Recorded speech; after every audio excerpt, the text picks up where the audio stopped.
Let's declutter the road. Join me on my walk as I pick up some trash. Picking up trash is actually a fond memory of mine. As a kid, my mom would encourage us to grab a plastic bag anytime we went on a walk and pick up trash. It was kind of like a treasure hunt. Unfortunately, I can't help but notice all of the trash and litter along our beautiful country road where we live. I'm actually on my way to my neighbor's house to pick up eggs for the first time. I noticed they had a little sign that they sell their eggs from their chickens. We actually had run out of eggs this weekend and didn't want to go to the store, so I thought, ooh, you know what? Let me run over and see how much they are.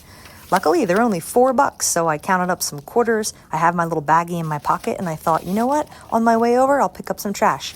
I always love a walk with a good purpose.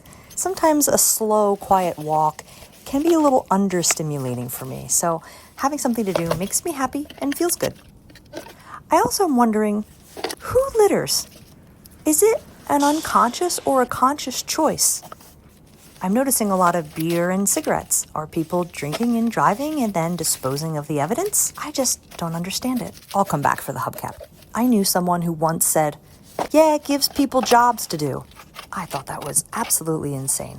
If you're someone who litters, keep a plastic bag in your car or throw your trash away when you pump gas at the gas station. Well, thanks for joining me. I'm going to go get my eggs and meet my neighbors. Have a great day.